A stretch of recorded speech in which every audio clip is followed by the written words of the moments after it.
Now, witches are very curious people.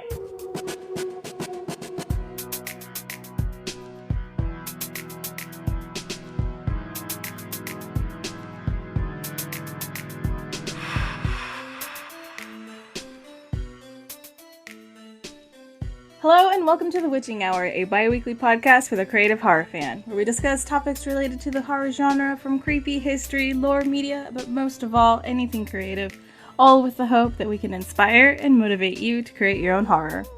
I'm your host, Sade, and with me, of course, is Ravel. Hello. And joining us again today, our good friend, Ophelia, is back. Hello. Tell us why you're here, Ophelia. I am here to talk about another serial killer. This time it's a serial killer I know more about. So, hopefully I don't forget it all. And I don't know if I've heard of this one or not. I don't think I have, so That's boy. part of the fun. Yep. So today I'll be talking about Dean Corll. That's Corll is his last name. He's also known as the Candyman or the Pied Piper. Now, his murders took place in Texas, in Houston, it was from 1970 to 1973. So that was only 3 years that we know of, but there's a lot of information that he probably killed people way before that, that nobody knows about, which is usually the case.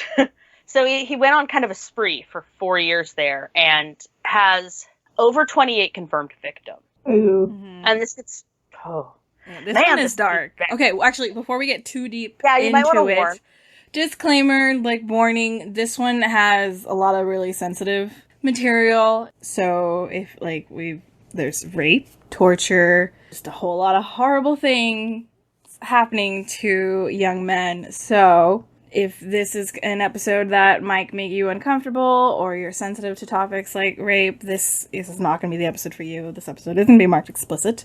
I think every episode that Ophelia ever joins us on will be marked explicit. So that warning is there now. All right, see you guys. No. Doesn't count for you. You sit back down. Okay, so that warning's there. This is one that I am actually familiar with, but I feel like I just know the general what most people who have heard of it would know. I'm hoping that you will share some tidbits that I did not know. So Hopefully. I did go as far into reading some of the original confessions from his two accomplices, which told me some new information that I didn't know before. So that's cool. I'm doing hardcore research now. Maybe one day I'll get famous and people will throw research at me instead. Nice. And I can just call cops and be like, hey, want to tell me stuff you're not supposed to? And they'll be like, sure.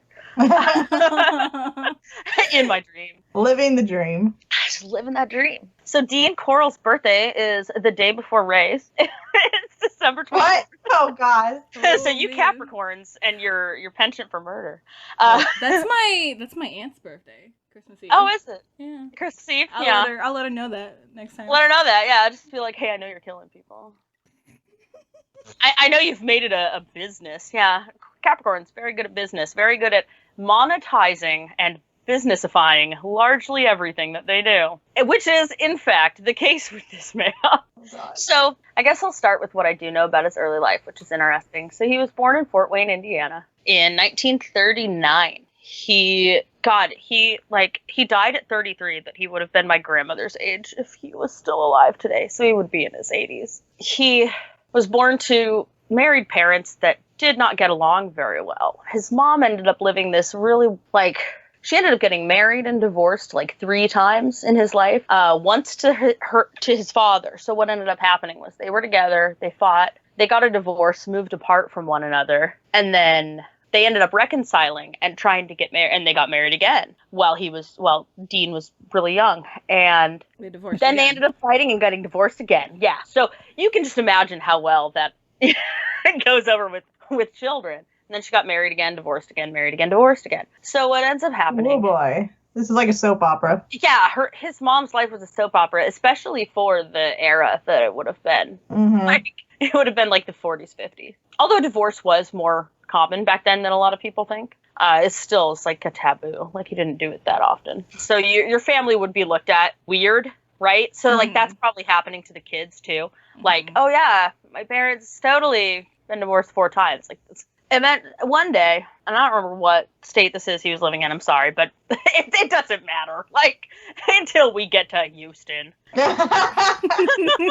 everyone just starts dying. That's I was gonna say, I the joke I thought was gonna be that basically like, and then Houston's where you go to like kill people. Yeah, I guess. Houston's where you go to just murder everyone. Oh, It is where you go to murder young boys if you want the cops not to give a fuck, which we will get to. God. One of my favorite parts about this one.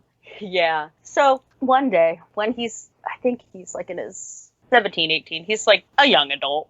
His mom, some guy comes by, a door-to-door salesman comes by and is selling pecans and convinces his mom that it'd be a great idea to open up a candy company. This is after she remarried to another man, right? Yeah, this was after, thank you. This was after she remarried to a man whose last name I believe was West. So this is her second husband. And so her and her second husband start a candy company. And Pecan Prince. Pecan Prince. Pecan Prince. So cute, right? It sounds I know! yeah. I want to draw the Pecan this Prince. sounds like some shit you'd run into in Japan. Like, this is like some adorable little, I'm just like, oh. It'd be like you know the little Nemo, like, anime movie they did? Like, just like a little, he'd be in there with Bon and then all the other cotton candy kids. Okay, sorry. No, you're so right. No, like, I was just like, oh, how adorable. That's really unfortunate for all of the murder. Even though, fun fact, all of the murder that we do know about happened after Dean was working for the candy company. So he wasn't actually working for them anymore because the candy company went out of business, which is fun because what happened was his stepdad and his mom got their divorce. And so the stepdad decides he's going to take Pecan Prince. And he's taking the candy company. And so then Dean's mom says, well, fuck you, I'll make my own candy company with blackjack and hookers and a murderous son. And she makes, I do believe it was the Corll Candy Company, her last name. So he's working, so Dean starts working for her there. And he's working as the vice president. And he's like 20 at this point. He's like in his early 20s. And yeah, so eventually he ends up joining the military. And fucking hates it. And also discovers that he's gay. as the military is wont to do to someone. Oh, God. Yeah. I love it. Yeah. This is, of course, after somebody had expressed to his mother that he may have homosexual tendencies. Wasn't there, like, one of the, like, a teenage employee at the company that, like... Yeah, because this was after I think he came back from the military. So he decides that he doesn't like being in the military. He's going to try to get an honorable discharge. And so after 10 months in the military, he gets an honorable discharge by explaining that he has to go work for his family candy company. He can't be in the military. Fuck America, the capital. Maybe it was all the dudes that he was around. He couldn't deal with how gay he was and had to leave. Okay, confirm this for me because I don't know. What was he doing in the military? Because I thought he was, like, just fixing, like, radios and things like that. Yeah, he was a radio repairman. You're right. Okay. And so he wasn't even, like, doing anything, like, hardcore. Okay, yeah, it looks like he was 24. He was 24 when he was enlisted in the military, and that was in 1964. And then he gets his honorable discharge in June after 10 months of service. So while he's working at his mom's candy company, they have, like, I don't know, like a small amount of employees, I would say. It sounded like there was probably like 10, 20 employees. Like, it was a smaller business. Mm-hmm. And they're mostly like teenage boys who like go to the high schools nearby. And so one teenage boy, got sexually propositioned by Dean, did not like it, went and informed his mother, who was the woman running the company, and she's like, hey, so like, I just got creeped on, not cool. And she's like, you're a bitch, and fires the kid. So, what? Yeah. So the kid who got sexually harassed, like, was being, by this dude who eventually turns out to be a murderer, he went and told his mom, and his mom fired the kid instead of doing anything about her son. I mean, yeah, that sounds about right. Yeah, it sounds about right. Yeah. Right? Yeah, sounds perfect. And while this is happening, he was living in the Houston Heights, which is the area of Houston that this was all happening in, will come up again. So after the candy company, and while the candy company was around, it was across the street from an elementary school. Oh, and cool. They had a storefront that was like attached to the candy company because they also lived in like an apartment above it until he moved out on his own. So he would give candy to like the local kids. Mm-hmm. And that's why he got the name Candyman. I gotta say, I'm starting to understand where the name comes from, and I don't like it. Yeah. One of the boys that he's been giving candy to, and this is when he's Dean's like 24. This kid's 12. And this kid's name is David Brooks. Mm-hmm. And so in 1967, Dean makes friends with this 12-year-old and effectively starts grooming this kid into being his friend, like, and into being like, so David Brooks basically saw Dean as like a father figure and started trusting him implicitly, which is why he eventually becomes an accomplice to all these murders. Once he becomes like, once he's like 16, 17, his morals go out the window. And I think a lot of that is related to the fact that this guy was like grooming him from age 12 to like be okay. So to just trust him implicitly. And so that was really wild and not cool.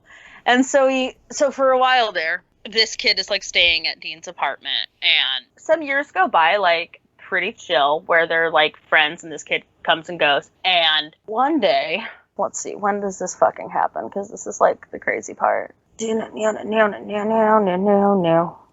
gonna leave that in. Yeah, it's my thought noises, please do.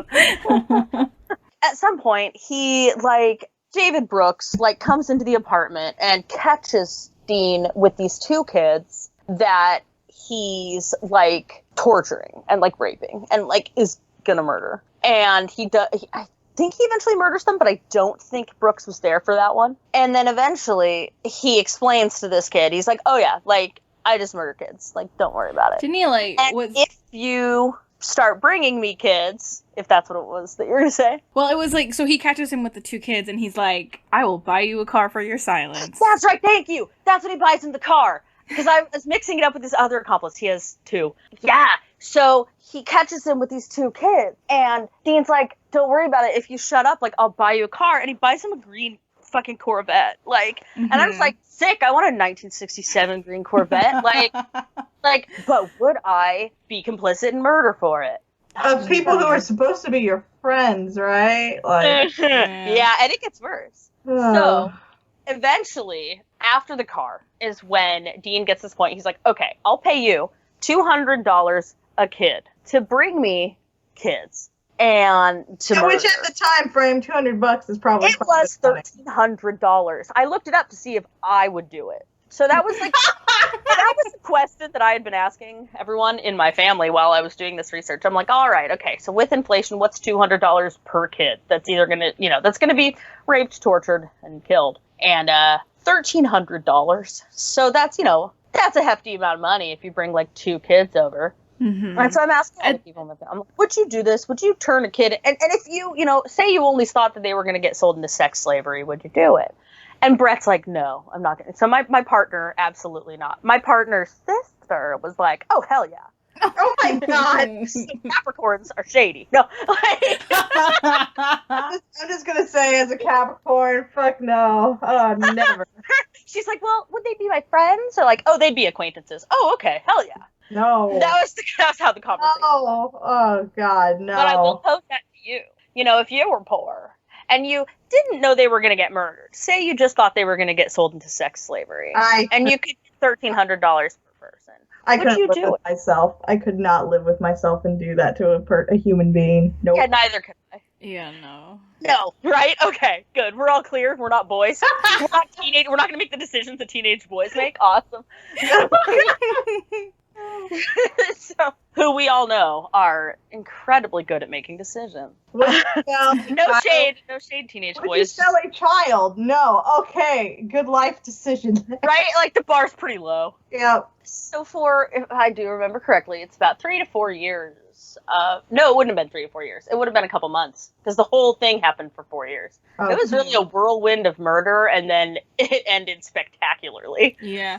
At this point, when Brooks caught him, was the candy company already closed? Because it does close. Yeah, so the candy company was already closed, and at this point, Dean is working at lighting, Houston Lighting Power Company. So he's essentially he's an electrician. Yeah, okay. And I believe he was hold on, let me check it. Yeah, he tested electrical relay systems. Okay.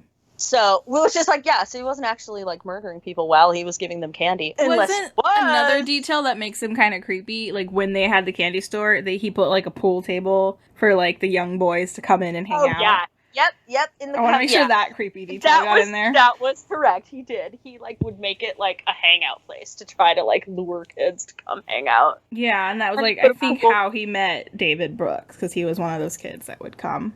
Oh yeah, yep, that explains it. Yep. So for a couple months, this goes pretty all right, and Brooks, who at this point is like 14, is like trading acquaintances for cash. And Got your acquaintance who you want to sell? Bring it down here to my shop, and you'll get cold hard cash for your troubles. Yep. exactly. And they would get more money if they were good looking. So that was one of the reasons, was if you could find a cute boy, you might get more money. And so what they would do is Brooks and Dean would drive around, sometimes in the Corvette. They would like pull up alongside like teenagers and be like, hey, you want to go smoke some weed and get drunk at this dude's apartment? And they're like, sure, because I'm a dumb boy, and I'm going to get in a car with a stranger and smoke some strange, shitty 50s weed. And so then they go, and they would get murdered. So what would happen is he would bring them home, and Dean had these 2 boards, like torture boards, that he would like tie these kids to, and then he would like rape and torture them. But you also did get some free shitty 50s weed, from what I understand. Like he would ply them with like weed and liquor before like torturing the shit out of them. I gotta say, does that help with the torturing aspect? Yeah, it would a little, but until you sobered up, because some of the kids would end up being there for a few days. Days, Before yeah. he killed them, yeah. Before he killed them. And he would in several cases he would have them like call their parents or like write home like letters to like assure the parents that they were fine. That's the thing that I always feel so bad about with like in those situations, that again where you start having that contemplation. Say you are in the case of the victim. God, I think the last thing I would ever do, like I'd just be like, just fucking kill me now. I'm not going to tell my family I'm okay, because that just means literally they are not going to be looking for me. So just fucking kill me now. Yeah, exactly. You know, it's one of those situations. Yep. Would you go against what they're telling you to do and try to actually like? Would you try to write to them in secret? Would you just say refuse no matter the consequences? Like, yeah, you wonder, like, yeah, what yeah. I wonder if anyone ever did try it. Probably not, because I feel bad. You know, I'm not like meaning to shit all over these victims, but like they really weren't making very good decisions. I mean, when over 30 young men, like your friends, like kids your age, like teenagers your age, when over 30 of them go missing from one neighborhood. Right? Like, in, like, this period of time, like, I get it. It's the 70s. Everyone does dumb shit in the 70s. That's why everyone was getting murdered in the 70s. Mm-hmm. Like, they into strangers and all sorts of crazy shit. But getting into strangers' cars when literally all your friends keep disappearing, not a good idea. And they weren't all from Houston Heights, but the majority of them were all from that neighborhood. Yeah, they were all, yeah. And okay, so we know that, Corll, he had moved to different apartments. Outside and around Houston Heights, right? But yeah, he moved like 5 or 6 times to like 5 or 6 different apartments over the course of the 4 years he was murdering people. So it's like really hard to keep track of where he was. But wasn't he always in Houston Heights? Trying, but he was always in Houston Heights, yeah, except for once. One time he wasn't, and he killed like he claimed to have killed some kid, like, when he was staying somewhere farther away, but the cops never looked for the body, which we'll get to. After a while of that, I don't remember exactly how many victims there had been until this happens. This other kid, Elmer Wayne Henley, is younger now than Brooks. Here's how we get to 2 accomplices. Here's how we get this one series. Oh my God. 2 accomplices. It gets worse. Oh, it gets bad. So they bring Henley to the apartment to be raped, tortured, murdered, like all the other victims. And for some reason, like, we're still, like, not sure. Like, for some reason, he doesn't kill this kid. He doesn't kill Henley. And instead, he propositions him, and he tells him, hey, I work for this sex crime ring that's based out of Dallas. And if you bring me boys to sell into sex slavery, I'll give you $200 for each boy. More if they're cute. Henley was like, no, thank you. Like, not into it. For almost a year, I believe it was, that he avoided, like, getting into it. And then initially it sounded like his family was running into, like, money trouble. And so that's why he was like, okay, I'm doing it. I'm just going to trade some dudes for money. Okay, so this kid was not killed, and then he was let go and allowed to go back to his family. And then, Henny didn't say anything. Oh, Yeah. boy. They didn't end up rape like, him he or didn't end up anything. raping. Yeah, that was like apparently like that night that he came over, like nothing weird happened other than just like let's get drunk and smoke some weed, which is extremely rare. And so it was like everyone in that group just like left, was fine. I think the only thing is like too that I guess if you're capable of later changing your mind with it, I guess it's this idea of he's not gonna, like, my thought is if someone propositions you to say I'm part of this, why don't you bring me kids? My initial reaction, of course, is going to be no, and then I'm calling the cops, Yeah, right. And I guess he decided, you know what, not even going to get involved. Maybe I'll need it later. I don't know. Well, and you know, do we know if, like, because, like, so he was propositioned and then he waited months before he was like, okay, no, I'm going to do it. Was he still going over there and spending time with Brooks and Corll, like, just getting high? I wonder, because actually I don't know. I would assume so, like, only because he was a friend of Brooks. Yeah. And Brooks was over there all the time. And at this point, Dean's, like, appetite for murder was, like, not as high as it becomes. It eventually gets crazy. Like, he starts demanding kids, like, once a week and, like, every couple of days. Whereas at this point, it was, like, every couple of months he would kill someone. So there would be, like, months where he would just hang out with David Brooks. And, like, so there were probably months or times when he was like, I'll just bring a boy over to hang out because I just want him around, not in the kill tonight. To stare at. Yeah, I just want to leer at one. Yeah, I just want to leer at a young child. So, like, what is he doing with these bodies? Also? Oh, that's shed. God, I should have. No, like, is he like burying them in his backyard? On November 17th, before the first murders started that were like part of the major spree, he rented a boat shed out on a beach, like next, like a beachy area. He would wrap the bodies in plastic sheeting and then bury them in the boat shed. He would also, there were 4 places he would bury bodies, so like one of them was the boat shed, and that's what I'm going to focus on because like eventually they unearthed 17 bodies from the boat shed. Oh my God. But like the other locations were like a couple of beaches. Yeah, there were like 2 beaches. There's like a wooded area that was next to a lake house. Yeah. And yeah. And so, but the majority of them were in the boat shed. And so what would happen is he would, like, they would just kill the kid and then wrap him in plastic and then, like, drive out to the boat shed and just bury him there. And then, like, put some of their belongings in boxes and stuff in the boat shed. Also, they were all being either strangled or shot, right? Strangled or shot. And the majority of them got strangled to death. He didn't shoot them very often, which I realized while I was thinking about it. I was like, you know, why didn't he shoot them more often? And there's a lot less blood if you just strangle people. So there wasn't, like, a lot of messy cleanup, I don't think, unless, like, from the torture probably. But, like, so, because he would, like, cover his whole room in, like, plastic. But yeah, as we all know, if you, like, basically walk into a room covered in plastic, like, don't. Like, I've seen Dexter enough times to know. Yeah, don't do that. Yeah, right? Yeah, we all know now. Like, I was watching one of the murder shows on Investigation Discovery the other day, and some teenager a couple years ago killed some guy, and he just wanted to do it to see if it was fun, because, you know, boys will be boys. And when he lured this dude into this garage, the garage was, like, covered in plastic sheeting. And I'm just like, buddy, run! Like, what? Anyway, I mean, that was also... Hey, you gonna be doing some arts and crafts in here? Yeah, some sick arts and crafts. Splatter crafts. Next year for my birthday, I'm just gonna cover a room in plastic sheeting and invite you guys over. And that's how you don't get any birthday presents, because we turn and leave immediately. Book it. We will run. I'm like, no, guys, we're just gonna have a little, like, throw paint or something. I don't know. Oh my God. I would explain that. Oh my God. Okay, where were we? Okay. Shed. Should we get to the shed yet, or should we wait? I was gonna bring up when they get the bodies. So it's my timeline's kind of right here. But for the record, that's where he's burying them. He's burying them in the shed. Mm-hmm. Yeah. Mm-hmm. Like on top of each other in like a mass grave, basically. Oh yeah, because I'm just like, man, how big was that shed? Yeah, I wonder. I'll have to look that up, because I'm sure somewhere the square footage of that thing is written down. Yeah. In the cop information. That's how that's what I call, like, official investigative, like, evidence. I'm just like, in the cop info. You know, whatever that shit is, in a box somewhere. So after a while, second accomplice kid, Henley,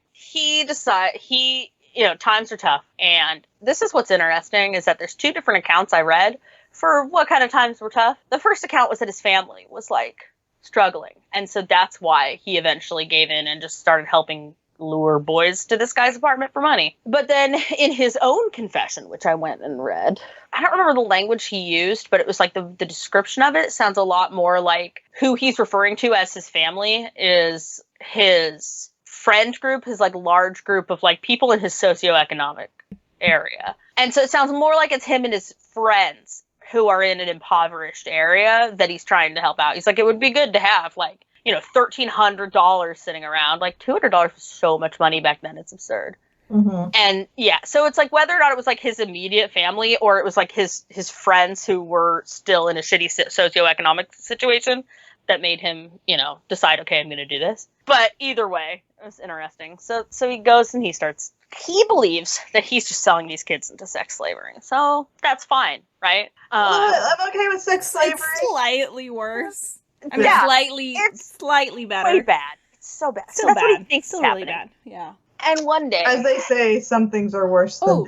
Wasn't he also, early on, like when the kids started going missing, putting flyers up for some of the missing kids? oh my god, I didn't read that, but I bet. Yeah, that's what I heard. Like 2 kids had gone missing, and Wayne was friends with them, so he was helping the mother and the family put up missing persons flyers for them. Knowing... Oh my god. That's so That's a little- fucked up. That's Yeah, I know. twisted. God, these kids are so twisted. Like, oh, also, by the way, like, since I'm going through this wiki article again, just to pick out some of the things I want to talk about, a forewarning to like anyone who wants to read it, because there's like one detail I wasn't going to talk about on the podcast, but I think I'm going to talk about on the podcast now, because we have our explicit warning. And I was just going to direct people to the wiki article, but the wiki article just has a picture of his dead body in it. So like if you're not comfy, just like minding your own business, scrolling through shit and then seeing a corpse, like I do warn you that that's in there, because that Thanks, surprised Wiki. me. Yeah, Of Coral's body? Coral's body. Yeah. Okay. Yeah, I'm pretty sure I've seen this picture. Yeah. I mean, it's not that bad, but like it's For a not picture of a good. dead body, it's not that It's bad. pretty but alright, It's still a dead body. It's still, thank you. See, we're like the same. We're just like, oh, you know, it's not that bad, but it's like, okay, yeah, in comparison. And like, what is Ophelia's comparison rating? Like, what is the bar for bad for Ophelia? Nobody wants to know. Nobody wants to know the answer to that. I spent a lot of time on 4chan in the early 2000s. Oh, Do you remember shit. Rotten.com? Oh, Rotten.com was the first place that I used to hang out when I was 9. Oh my god. Yeah, because I had an older cousin who introduced it to me. Oh yeah, I didn't have any older devious people introducing me to things. I had Yeah, to go he was a find everything on my teenage boy. own. Yeah, jeez. Yeah, as we've discussed, teenage boys, you know, they're a little off with their moral compass. Oh my But god. let's be real, like all teenagers have a shady moral compass. Like, You know what? You know I what? had a pretty shady It's- moral compass as a teenager. I feel like it is just a matter of like, you know what? Teenagers are terrifying. Isn't there a song about Yep. that? There are probably several. Probably, yeah. Teenagers are terrifying. The single. Oh my god. Teenagers scare the living shit out of me. That's what. Oh, that sounds perfect, and it's so accurate to the Candyman story. Yeah. So Yeah. how it ends. Okay, let's keep going. Yeah, because I gotta get to Um, that part. I mean, that's the Right. best. Okay. So Wayne's like, okay, I'm gonna do it for the money. Go Yeah. from there. Yeah, so Wayne Henley's like, all right, I'm going to do it for the money. He brings so he goes around and he helps this guy lure kids. And, you know, for the most part, it's just like him in the car with this guy. And since he looks like the nice hip youth, he'll like hang out of the car and like try to get these acquaintances of his to go with them. Also, like they would have known him from school or from, you know, outdoor activities. And like you're more likely to get into a car with a stranger if like someone you know is in that car. So that's probably a big reason why they were so successful at getting as many people as they did. One day, Elmer Wayne Henley shows up to this guy's apartment and discovers that he is like actively raping, murdering, and murdering these kids that like he brought to him. And that's when he discovers, okay, they're not like, being sold into sex slavery. Like this dude's just killing them. He doesn't like run away. Like he just, I'm not sure exactly how this interaction went down. Maybe I should like send a letter to this guy because he's still alive.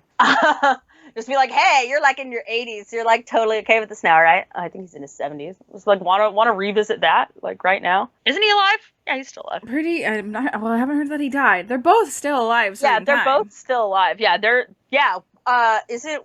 Yeah, Henley's the one. Pretty sure.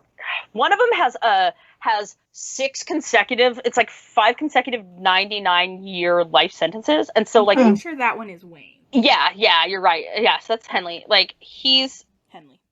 Yeah. I don't know why I keep calling him by his middle name. Well, Dean is the one who called him Wayne, so go for it. Okay, wait. The only thing is I'm trying now. I gotta keep these people straight. So Dean we have is our killer. Dean Corll. Mm-hmm. David Brooks was his first accomplice. David Brooks, and then Elmer Wayne Henley is the new kid who we'll just keep calling Henley. Henley, yeah. Okay, got I'm that. Sorry. It was hard for me to do just reading it because there's like the pronouns are all over the place. It's like there's 3 he's involved, and every time they kill someone, it's a he, and I'm just like, could we chill? Like it's like a fanfic with too many characters. No, too many dicks on the dance floor. Too many dicks on the murder floor.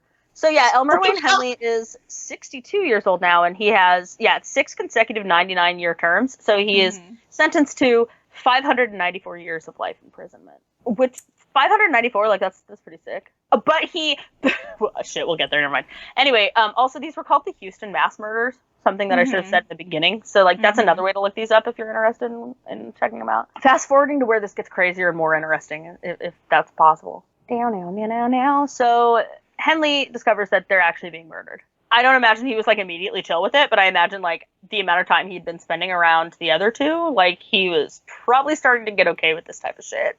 Like he already was okay with selling people into sex slavery, so And so eventually, and maybe I should say this now, because it wasn't in a lot of the original information, but I found it out later. With this whole thing where Dean Corll was saying that he was a part of this sex slavery ring, which the Houston police eventually couldn't find any ties to, but as of the late 2000s, they might have. There's information that could have actually been a thing that was happening, but that it was a real thing, but that he was no longer a part of it, and that it was related to some case in California. And we also discover that Corll had claimed to have killed 2 boys in the state of California at some point before his spree in Houston. So he had stayed there for a while, and that's where I think it was 2012 or something.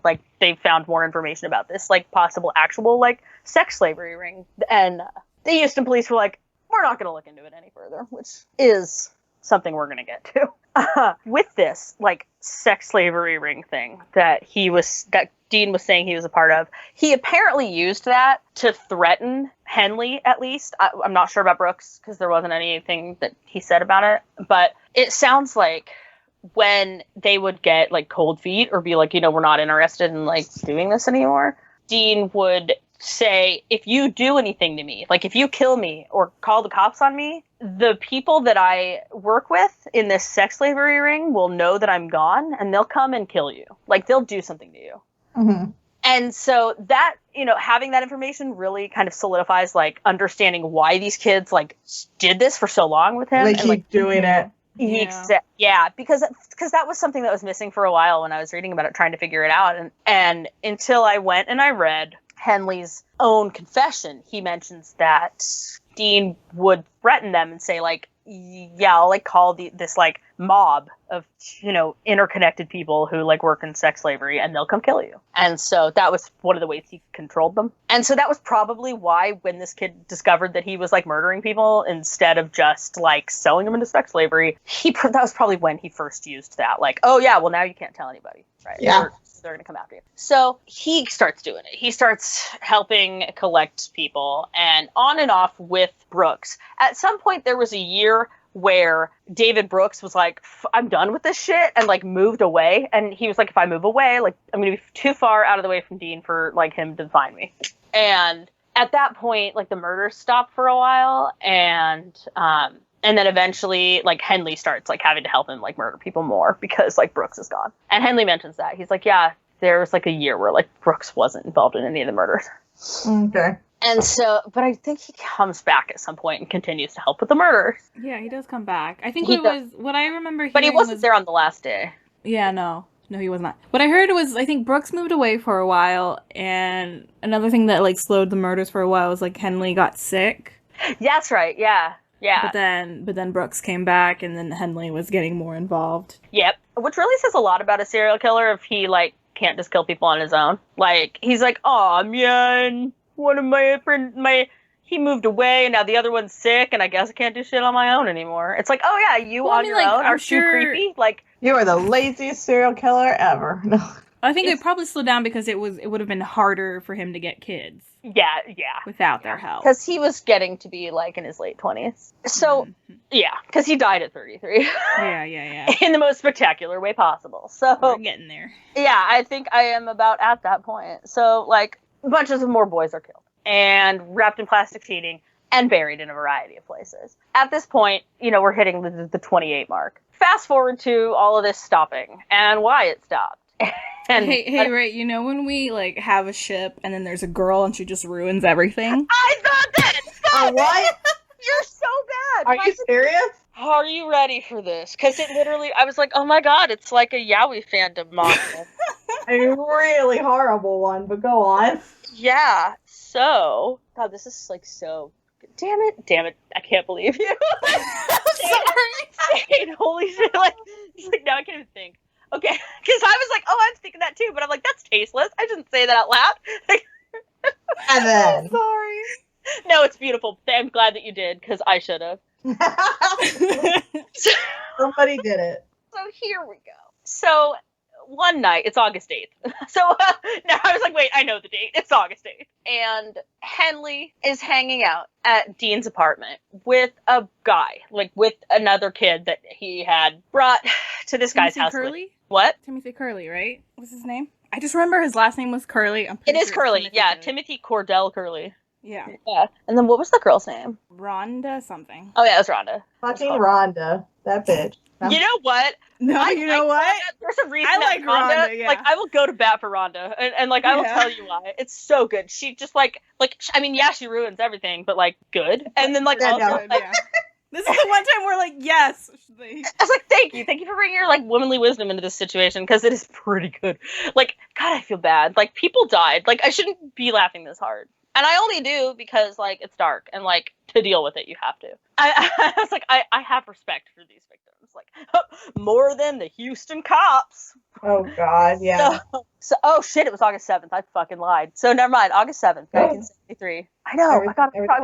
Everything's ruined. We have to start the whole podcast over. Everything's start from the beginning. Yeah. Okay, so we got Henley. He's age 17. He invited 19-year-old Tim Curley to a party at one of this guy's apartments, at Corll's apartment. They get kind of trashed on like some alcohol, some weed. They get their fucking like drunk weed munchies, and they're like, shit, let's get burgers. So Henley and Curley go out to get burgers. Dean's still at the apartment because Curley hasn't been murdered yet. Like, who knows how long it took, like, to get murdered. So it's like, this kid almost got away, right? I mean, he does eventually, but so they go to get burgers. And while they're out getting burgers, Henley they run into this girl, Rhonda Williams, who's 15. And she's a friend of Henley's.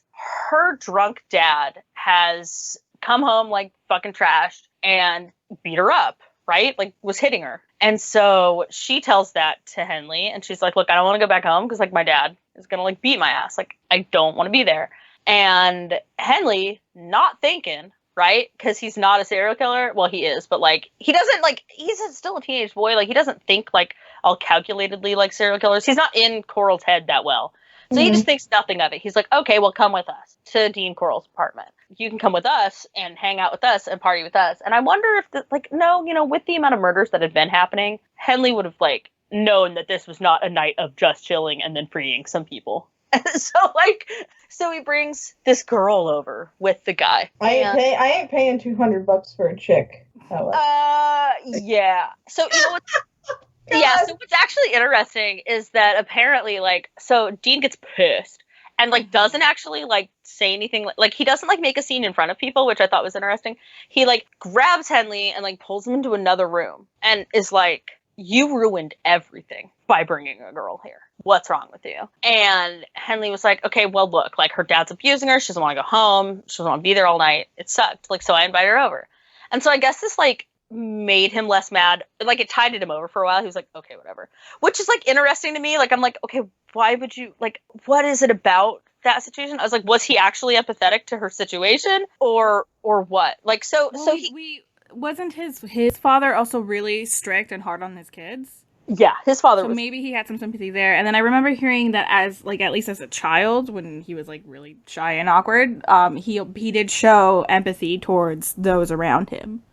Yeah, that's right. They mentioned that he was really empathetic about kids his age. Yeah. Yeah. So, I don't know. So probably. Dean Corll is a weird man. Yeah, serial killers are very strange people. Mm-hmm. Like, as we've established, because it's like, there's the assumption that they all are diagnosed with antisocial personality disorder or have those traits. Mm-hmm. But there are many situations where they, like, serial killers will do things that are that should be, like, impossible for them to do. Like, empathetic things or what have you. Like one of the serial killers that I like, he was obsessed with animals and he had never abused an animal in his life. And that usually is like a warning sign that, like, someone's going to be, like, not necessarily a serial killer, but, like, a murderer, is that, like, they don't have respect for animals. They find joy in, like, killing animals and, like, torturing animals. A lot of them do. I can respect a serial killer that doesn't kill animals, yeah. So that was, like, really, yeah, right. So that's always weird. Like, most of them don't have pets. Most of them don't, like, their lack of empathy, like, extends to, like, all life. Mm-hmm. But, like, in some situations, that's not the case. And it's more complicated, yeah. Dean was also, like, generally liked by the community, like, especially when he was, like, working at the candy shop and such. Yeah. Like, he wasn't some weirdo, basically. Yeah, he was charismatic. Yeah, like, you know, he blended in, despite the whole part of, like, you know, beach trips with the boys. Right, yeah. And the thing is, like, I'm pretty sure, like, a lot of people, like, knew he was gay, like, because back then people knew, you know, like, they had ways of saying it, and, like, my grandma, who literally, like, I mean, she's passed, God rest her soul, but she is, like, she was born the year before this guy was born, so, like, and she's told me a lot about, like, that time period, so she literally would have been, like, alive for the same duration of this guy. So, like, their experiences would have been very similar. Like, they graduated from high school the same year. There were, like, code words for, like, gay people, gay boys. And so, and one of the codes that, like, my grandma, like, explained, she's like, yeah, back in the 50s and 60s, if, like, a boy was gay and, like, you wanted to say that, you would say, he's a nice boy. He's a nice. This person's a nice boy. And it's so crazy because, like, I was watching some show and some woman my grandmother's age said that about some guy, and, like, and there's just, like, a tone in it, so you know that that's what they're saying. And I was like, oh my god, like, I wouldn't have picked up on it if I hadn't known. And so people knew. Like, I'm sure loads of people would be like, oh, that Dean Corll, he's a nice boy. He's a nice man. Yeah. Which is so funny because it's radically not true. He was very raw. He was very not nice. Yeah. And apparently people had seen him, like, there was a woman who at some point, like, caught Dean and Henley and Brooks, like, burying some kid in the boat shed, and, like, Henley and Brooks just, like, started, like, walking up to her car, like, with these, like, really evil, like, looks on their faces, and, like, tried to, like, glower at her, and, like, and she was just like, fuck, and she left. She's like, well, that was weird, but I'm gone. And then eventually she came out and, like, told the cops that, like, that had happened, and, like, so there was, like, a lot of times that people were like, oh yeah, that guy, he did a lot of suspicious shit, which always happens at the end. They're like, oh yeah, that guy, who just seemed, like, totally normal, like, yeah, he loved murder, there were actually signs. So back to the night of August 7th. The girl is there. Rhonda has been brought to the apartment. Dean has calmed down a little from how mad he was initially when this woman was brought there. So then all three of them, we've got Rhonda Williams and we've got Tim Curley. You really like that, don't you? I don't know why, yeah.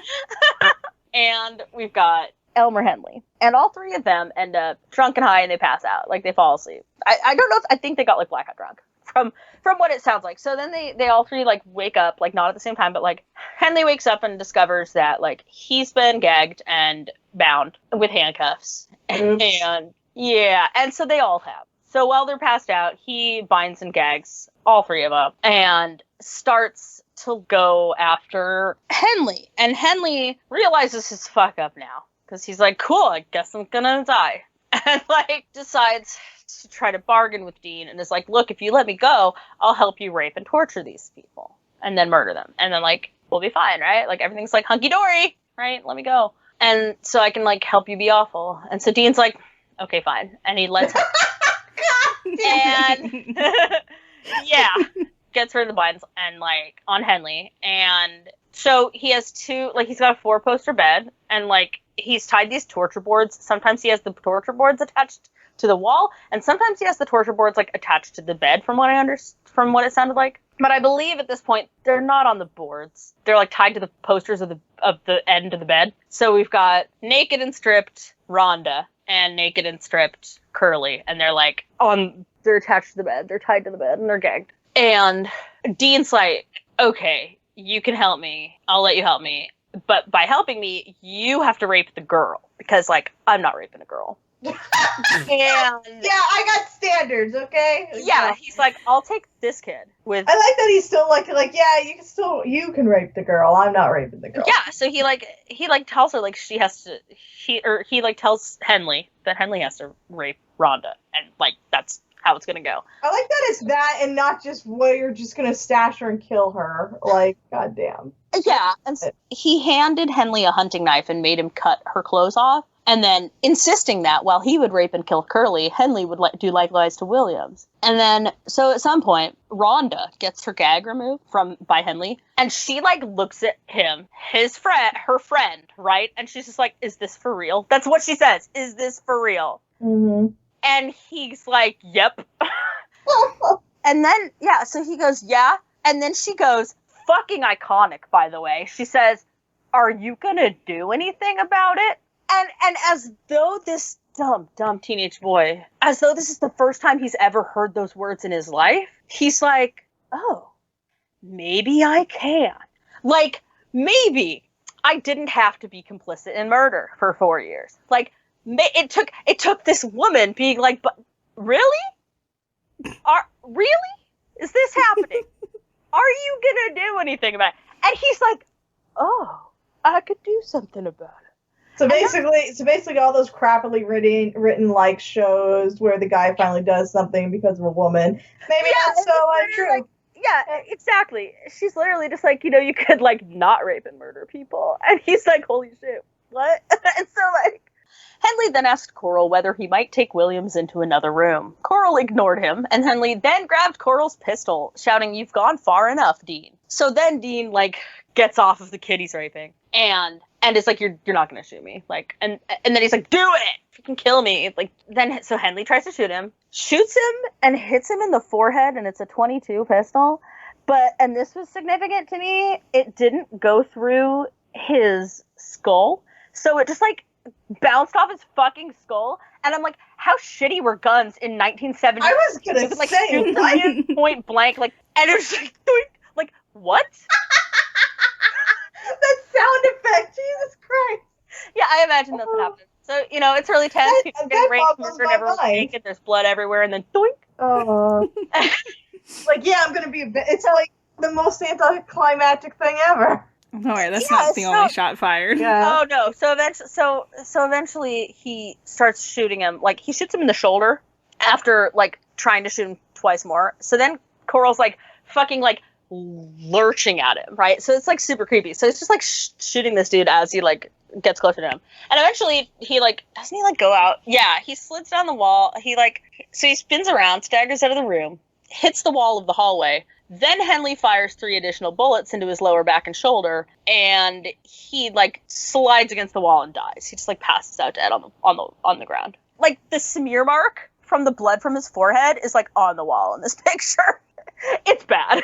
Anyway. Oh my god. So he dies. And this is where everything gets fucking fantastic. Henley frees the other 2. They call the cops. Cops don't believe him when he tells them the entire story of 4 years of raping, kidnapping, torturing, and murdering kids with this guy. He has to spend, like, a bunch of time trying to convince the cops that he's not. Really? Really? Yeah, really. And so eventually the cops believe him because he remembers the name of 3 of the dudes that they've killed.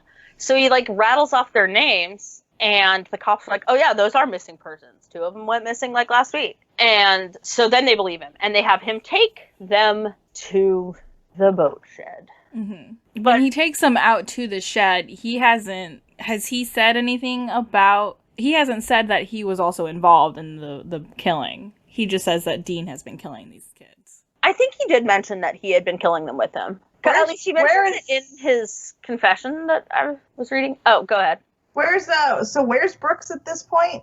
Is he still gone? I think he's living in Houston, but he just wasn't there that day. Okay, it's more he was just absent. Yeah. He called out sick that day, and missed all the fun. But he does get arrested.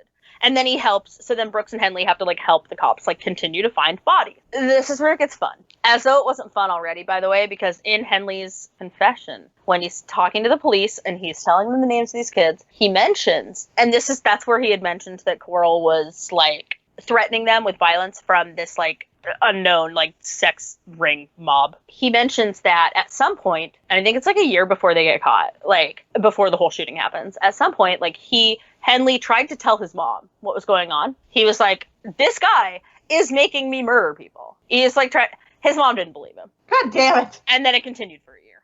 Yeah, the 70s, Texas, fucking great. Sounds like the best place to be alive. I'm not gonna believe anything these people are saying or follow up on it. This is the thing that gets me, is you often hear people talking about, boy, in the 60s and stuff, life was better because you never traditional values. But it's like they always go on about how people didn't kill people like they do today, and it's yeah, no one believed it. The cops didn't do anything. Yeah, it's just no one did anything apparently. Yeah, there was no law. So fast forward to when the cops were trying to take these missing persons reports, because there was over 30 kids at some point, right, that are missing, and every time. And all of the parents got the same shit from the Houston Police Department. And every parent was getting told that their son just ran away. And that was... And I just can't handle the fact that, an entire department of cops can just, sit on their ass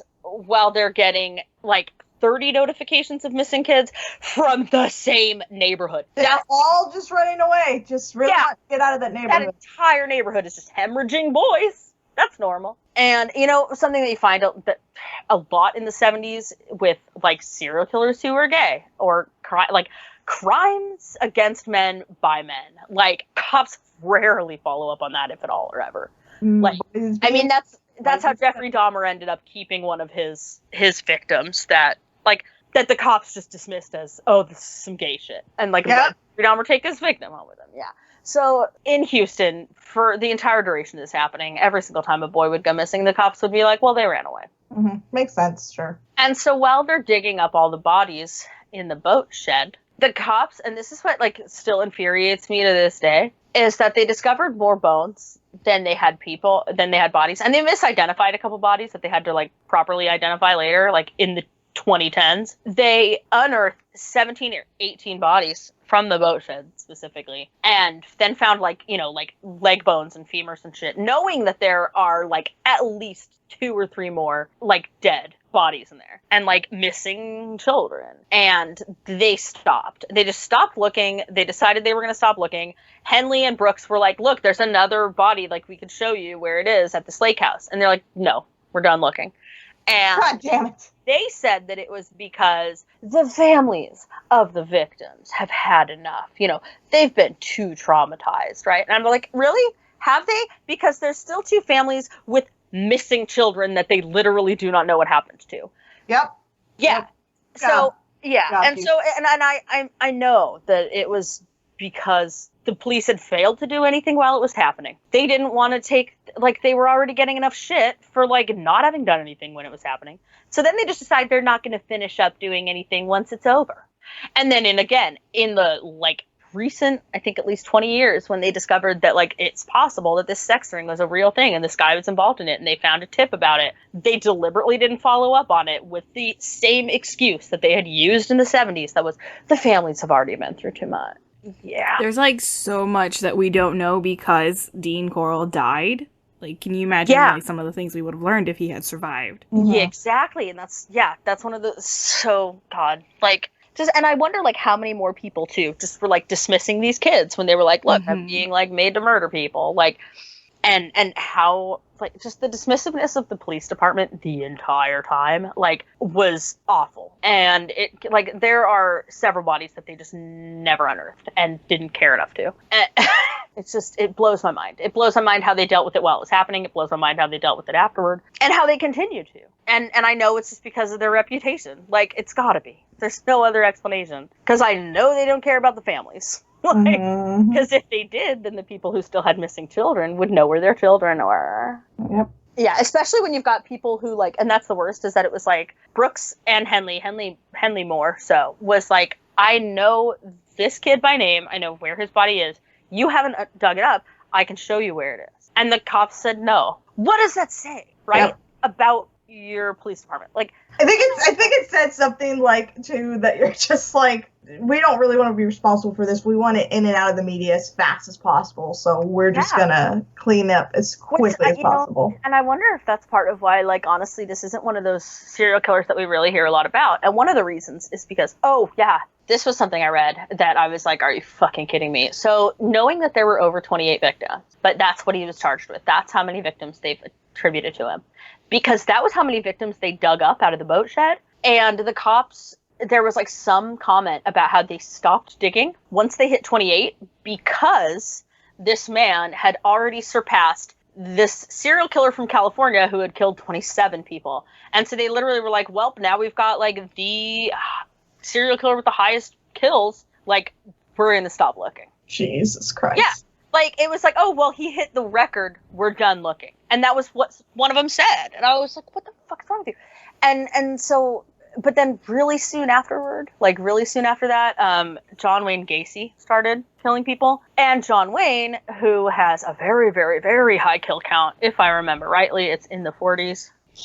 I need to go double check a couple of his facts to be sure what I'm saying here, but yeah, so he had mentioned like that he was deliberately trying to kill more people than Dean Corll. So like he knew about the Houston mass murders because they were happening like around the same time that he ended up starting murdering people, like later in the 70s. And so then like after John Wayne Gacy like killed as many boys as he did, like Dean Corll and the Candyman and the Houston mass murders like fell out of the public lexicon of serial killers. Right? Mm-hmm. Like, which I've always found interesting because, usually, and there's usually certain reasons for that. It's like some of them have, it's based on kill count. It's based on sexual identity that happens a lot, depending on how notorious they are. But given the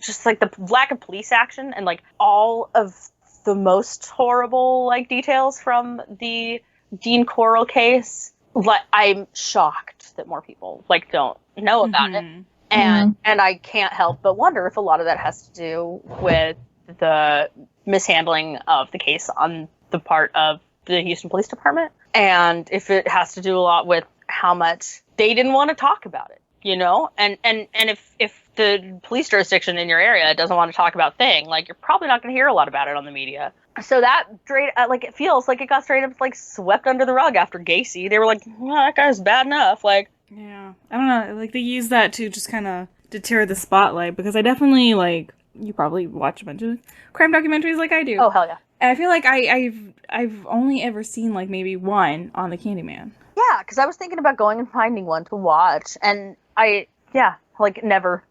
Apparently, by the way, in 1974, they had only identified 21 of his victims out of like the 28, and there are still like a bunch of them buried there that we just don't know about.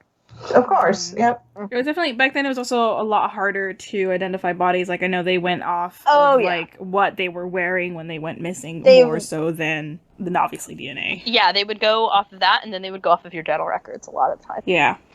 Because they didn't have DNA. That's how they got, like, they eventually identified more of the bodies with DNA, I think, like 2 of them. Yeah. What was also interesting was when, after this all comes out and everyone's like, oh, that guy was raping and murdering people? Huh. And people started coming to the cops and being like, hey, like this, this guy was doing this. And they mentioned that when he was working at the candy company, like some of the employees were like, oh yeah, we remember like catching him burying something that was wrapped in plastic sheeting, like really deep, and then covering it with concrete. We just assumed it was fine. And it was just bad candy. Yeah, probably. Yeah, yeah. He said it was bad. He said it was bad candy, and that he was burying it so like ants wouldn't get to it because it was spoiled. Oh my god. And like, which like seems legit, but like, okay, you were murdering kids. Like, they probably weren't any of the kids from the elementary school. I do want to throw that out there because like when these serial killers are sexually attracted to, like, it's always going to be like they've been through puberty. Because if they're a child molester, then they're going to stick with children. And if they're attracted to like teenage boys, they're never going to go under 14. Like, that just doesn't happen. Because a lot of the time, because it's like, yeah, their sexual attraction is... None of the known victims, I think, go under 13. I think 13 was the youngest 13 one. was like the youngest one. And so like when they mention, because a lot of the time they'll mention, it's like, oh, like when he was giving out candy, he was across the street from elementary school. And I'm just like, ha, he didn't like to rape kids. They were probably fine. You had to wait till they hit puberty.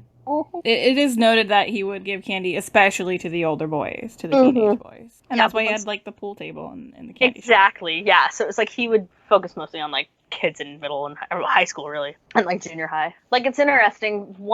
There was the kid who went missing in Florida, Adam Walsh.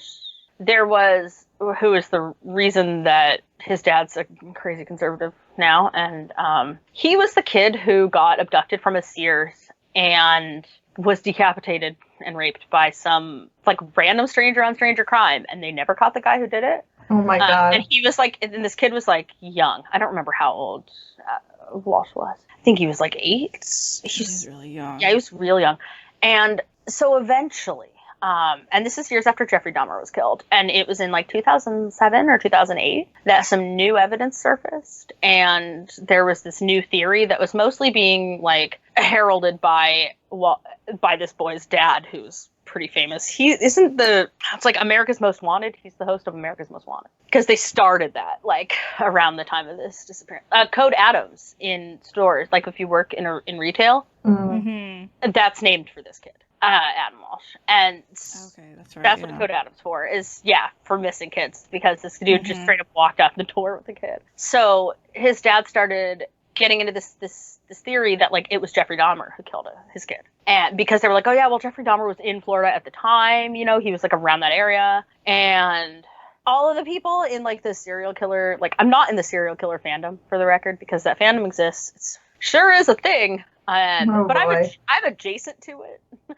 And everyone in there was just like me. And we were all like, that's not Jeffrey Dahmer. He was not interested in young boys. Which is so different from like, it was like, okay, 14 years old, I think was like 13, 14 were the youngest of Jeffrey Dahmer's victims too, because it was sexual related, right? And so that theory's garbage, but is another example of like, like knowing what kind of victims you're going to have for whatever serial killer, and like using that information to actually like study them psychologically and like psychosexually. So if you know that they're only into like post-pubescent boys, you probably aren't gonna, they probably didn't kill anybody younger than that. So all those elementary school children were fine. At least until a couple of years later. Yeah, you just waited. Yeah. Oh man. Started knocking all the kids. I was gonna say, okay, well that makes you feel slightly better. Not really. Not really. Not really. What a guy. Wow. What a guy. What a fan. It is an interesting raid, especially that fateful day that he just gets shot in the head. Yeah. Because the girl was like, so like, are you gonna do something about it? So iconic. Thanks, Rhonda, because she eventually had to testify like against them all.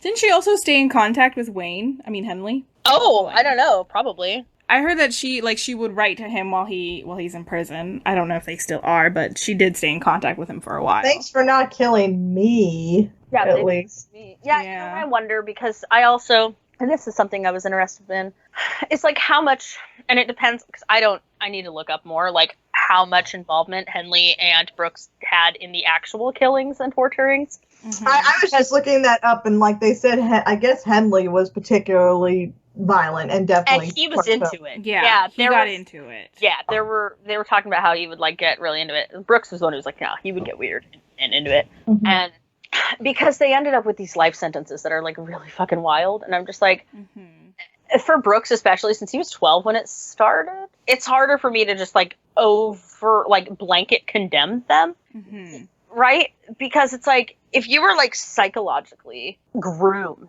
into being okay with this sort of shit happening, like, What? And, like, how much of that is your fault? for Brooks especially, Dean kind of became a father figure because I know Brooks came from, like, his parents were separated. Like how you mentioned earlier, he was at one point staying at Dean's apartment now and again, where he does even say that It was his second home. Yeah, it was a second home for him. What? How old was Henley when he first like encountered him and started selling people? Do you know what's brought up? I think he was 15, but let me. I think it was 15. Yeah, a little bit older. I mean, it's not like, you know, between 12 and 15, you have a lot of like moral fortitude that grows in your brain, but but still, definitely like, okay, interesting. Oh boy. Yeah, I think that's what always kind of gets me about serial killer stories, especially in the older days, is how often it was just a matter of how the fuck did they find these people who were like, yeah, I'm totally down, let's kill some people. Like, yeah. I think I've heard like police commentary of like, we don't think either of these kids had it in them to ever do these kind of acts, but because they were exposed to Dean, that was the push. Yeah. That they needed. Oh yeah, no, like in this case, I definitely see it as kind of that. Probably, you know, adult peer pressure, you know, but the pressure, the conditioning, and then just the fear of it, you know. Yeah, because the psychological conditioning was really heavy, and then like in the initial like couple readings that I'd done, it didn't mention Henley having brought up that like Dean was threatening them with like outside violence, like that some group was going to come find them. That I had not heard until this. Yeah, that and the fact that Henley was like, yeah, I tried to tell my mom a year ago and she told me that I was bullshitting her and, like, ignored me. Okay, so one of the, when you look up information about this case, or, like, if you want to, like, well, is there anything cool on YouTube about it, you can see the footage of, like, after he takes them out to the boathouse, they have video, and you can listen to the audio of Henley calling his mother, and he's like, I killed Dean. I'm with the police, and like he just sounds like holy shit, like oh my god, I can't believe like it hits him finally. Mm-hmm. Wow, so. I should listen to that because I hate myself. I love listening. It's out there. It's pretty easy to find. I'm fucking sure it is. There's these new shows now. Like there's this one show on Investigation Discovery Channel, the Murder Channel. That's what I call it. I watch it all the time. That's just like 911 calls and like other like serial killer calls and shit. And I'm just like, sign me up. I didn't want to sleep. I don't know. There's something about like watching video or listening to these people like actually like talk that it makes it so much more real. Yeah. Mm-hmm. Mm-hmm. Yeah, and it's haunting. Like it is. It is like there's also this like because like so I know Henley takes him out to the shed first, and so he's getting them out there. He doesn't implicate Brooks. No, Brooks comes to the police himself and That's is like, hey, right. I'm also involved. Interesting. And then they have them both out there. There is this one photograph of both of them just like sitting on the beach together while the police are digging, and you just kind of see on their faces like, well, this is happening. Oh my god. I need to look this up. Ooh, what should I do for the art for this episode? Oh, God! Should I just Google image search Houston mass murders? Because, no, I shouldn't! No, don't do that! Nobody do that! No one, please. I mean, I've seen, like, bad stuff before, but, like, I mean, frankly, like, none of this is, like, actually bad shit that's related to that, but, like, there is, like, one, like, grisly photograph that's not related to the case, but just shows up anyway. Boy. What a weird story, and also kind of terrifying to think that given the right circumstances, pretty much anybody could start, like, yeah, I'm gonna just help my friend kill people, yay. Mm-hmm. Oh, man, there are pictures of, like, rotting corpses. That's not what I wanted to look at. Not today. I have to be ready. Oh, God. I have to be in the right mood for that. Yeah. You need a little foreplay first. Oh, God, no! Sorry. Yeah, that's what I call watching the Murder Channel. Foreplay? No. Yep. Oh, hey, there's a whole article from the Houston Press where they talk to Rhonda. Yeah, so it sounds like there's probably a lot of interesting stuff to find about it now. Like, I am curious. If I know, like, if okay, you read, this one like, has a fucking GIF, y'all. There's a GIF of the handcuffs attached to the torture board, and they're just like swinging back and forth. Somebody put together this torture board just for this article. Just needed a mental image of it. Yep. Yeah, I'm like, who did this? Like, it's not the actual torture board. It's literally someone just like put it together for funsies. Why would you do that? Anyway, I love Rhonda, TBH. Like, she's got to be around still, right? Like, I don't know, actually. I mean... so this is an article where she's, like, talking about the story. Oh, she looks like a cute lady. Anyway, if anyone wants to Google that, Houston Press has an interesting interview with her that came out. Give me the link right now. Give me the link and I can put it in the show notes. Okay, cool. Yeah, it's from 2014. And it's got pictures. I know that if, like, you look over the wiki article, it goes into more detail of, like, who the victims were and, like, what certain things happened to them. Not in too much detail, but enough to make you queasy. And then there's also that photo that we warned about. Yeah, my one favorite thing was when they discovered that he had been sounding all the boys which, do you both know what that means? Wait, you say that again? Sounding, what is it? Which is a fetish. So that's where you take a small rod, usually not made of glass, and you slide it into the urethra. Okay, yeah. So he would do that to all the boys with a glass rod, and then while it was in there, he'd shatter it. Yeah. Jesus Christ. Yeah, I did hear about that. That's my favorite fact, because it's so fucking bad.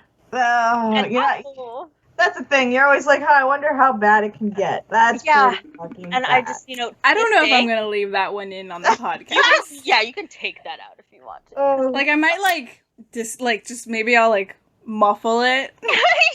And then just go back to, the reaction from Ray.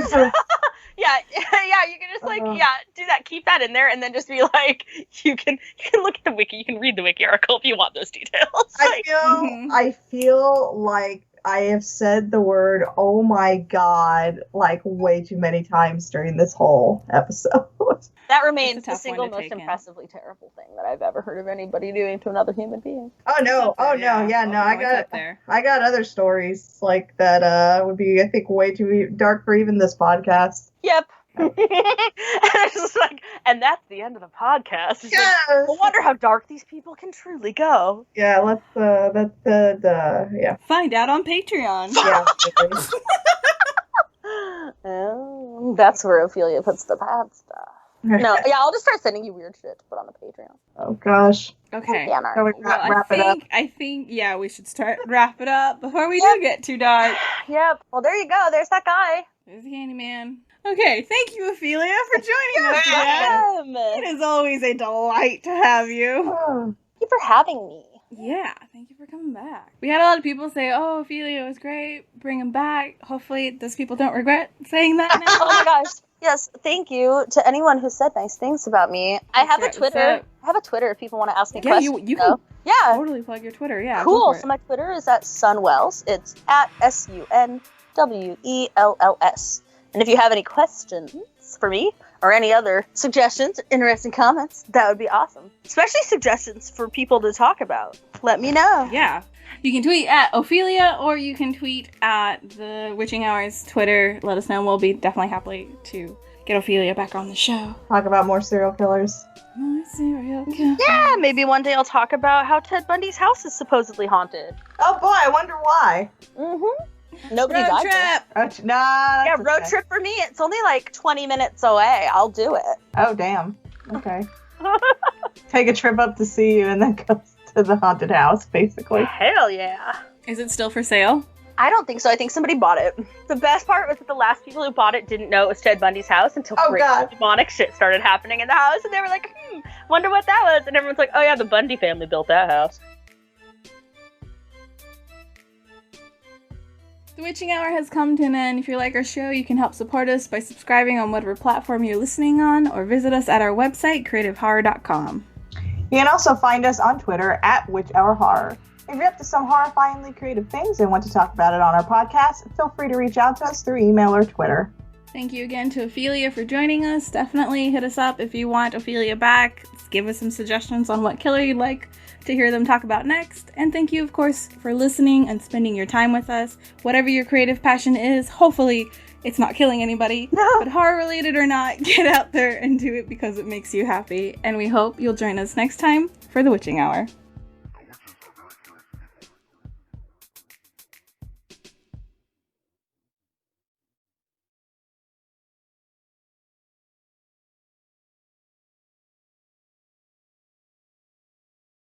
And then you just tag on the Witching Hour does not endorse or condone any killing of actual people like that.